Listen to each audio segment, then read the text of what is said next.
Praise the lord. దేవుని పరిశుద్ధ నామానికి మహిమ కలుగును గాక. అనుదిన దైవ కృపా కార్యక్రమం ద్వారా ఈ దినం దేవుని మాటలు వింటున్న దేవుని బిడ్డలు ఆత్మీయులైన మీ అందరికీ ప్రత్యేకమైన వందనాలు తెలియపరుస్తున్నాం.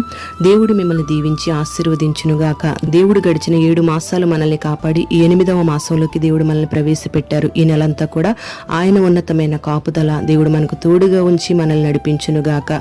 ఈ నెలలో పుట్టినరోజు వేడుకలు, పెళ్లి రోజు వేడుకలు, ఇతరత్ర శుభకార్యాలు జరుపుకుంటున్న దేవుని బిడ్డలు ఆత్మీయులైన మీ అందరికీ మా దైవ కృపా పెంతుకోస్తు ప్రార్థనా మందిర్ కొవ్వూరు తరపున ప్రత్యేకమైన శుభాకాంక్షలు తెలియపరుస్తున్నాం. దేవుడు మిమ్మల్ని దీవించి ఆశీర్వదించునుగాక, దీర్ఘాయువుతో మిమ్మల్ని నింపునుగాక. ఈ నెలలో దేవుడు మనకిచ్చిన వాగ్దానాన్ని చదువుకుందాం. అపోస్తుల కార్యాలు 18వ అధ్యాయం 10వ వాక్యం. హాని చేయుటకు నీ మీదికి ఎవడను రాడు అని దేవుడు ఈ నెలలో మనకి వాగ్దానం ఇస్తూ ఉన్నాడు. ప్రియ దేవుని బిడ్డలారా, భయంకరమైన దుర్దినాల్లో మనం జీవిస్తూ ఉన్నాం.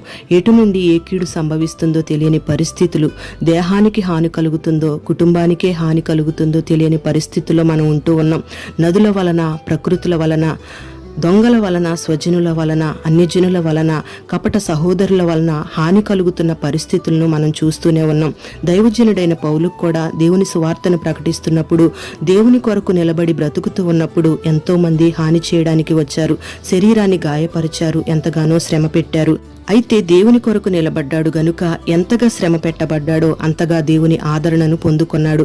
ఆ ఆదరణను బట్టి అనేక మందిని ఆదరించే శక్తిని పొందుకున్నాడు. అనేక మంది రక్షణకు కారకుడిగా మార్చబడ్డాడు. అయితే అతని జీవితంలో కలిగిన శ్రమలను దేవుడే అనుమతించాడు గనుక ఎంతమంది హాని చేసినా దేవుడు కాపాడుతూనే వచ్చాడు. ప్రియ దేవుని బిడ్డ, నీ జీవితంలో కూడా నీకు హాని కలుగు చేయడానికి ఎన్నో పరిస్థితులు, ఎంతో మంది నీ మీదికి లేచి ఉండొచ్చు. అయితే జరిగిన వాటిని గురించి నువ్వు భయపడొద్దు. ఎందుకంటే ఏ కీడు కలగకుండా కాపాడే దేవుడు నీ పక్షంగా ఉన్నాడు. హాని చేయడానికి ఏ శత్రువు నీ మీదికి రాకుండా, నీకు రోగం కలిగినా, ఆర్థికమైన ఇబ్బందులే కలిగినా, ప్రకృతి విపత్తులే నీకు సంభవించినా ఏది నీకు హాని చేయకుండా దేవుడు నిన్ను, నీ కుటుంబాన్ని కాపాడుతానని ఈ నెలలో దేవుడు వాగ్దానం చేస్తూ ఉన్నాడు. మరి ఈ వాగ్దానం మీద నువ్వు విశ్వాసం ఉంచాలి.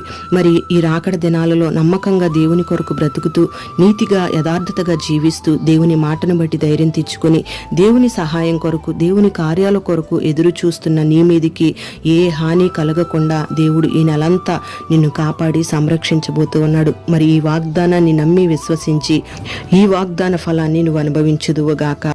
ఈ నెలంతా కూడా ఏ పరిస్థితులను బట్టి ఏ హాని నీకు కలగనీయకుండా దేవుడే కాపాడి నిన్ను నడిపించునుగాక. అట్టి కృపను దేవుడు నీకు దయచేయునుగాక.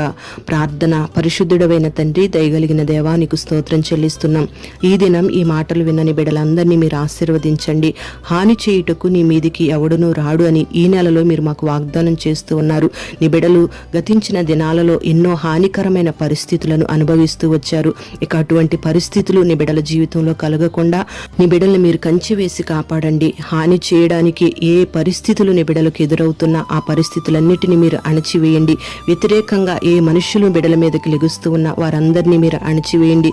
దుష్టుని క్రియలన్నిటినీ కూడా మీరు అణచివేసి బిడ్డలకు ఏ హాని కలగకుండా బిడ్డల్ని, కుటుంబాల్ని, బిడ్డలకు కలిగిన సమస్తాన్ని యోబు చుట్టూ కంచివేసినట్లుగా, దైవజనుడైన పౌలు చుట్టూ కంచివేసినట్లుగా బిడ్డలందరినీ మీరు కంచివేసి కాపాడమని ప్రార్థన చేస్తున్నాం. ఈ నెలలో నీ బిడ్డలు చేస్తున్న పనులు, ఉద్యోగాలు, వ్యాపారాలు, చేతి పనులన్నిటిలో దీవెన మీరు కలుగు చేయండి. ఈ నెలంతా కూడా గొప్ప కాపుదలని బిడ్డలకు మీరు అనుగ్రహించి, పేరు పేరున బిడ్డలను దీవించి ఆశీర్వదించి, ఆరోగ్యమిచ్చి, అన్ని విషయాల్లో మేలు చేసి, ఆలోచన చెప్పి నడిపించి, మహిమ, ఘనత, ప్రభావాలు మీరు పొందుకోమని వేడుకుంటూ యేసు నామములో అడుగుచున్నాము తండ్రి. ఆమెన్.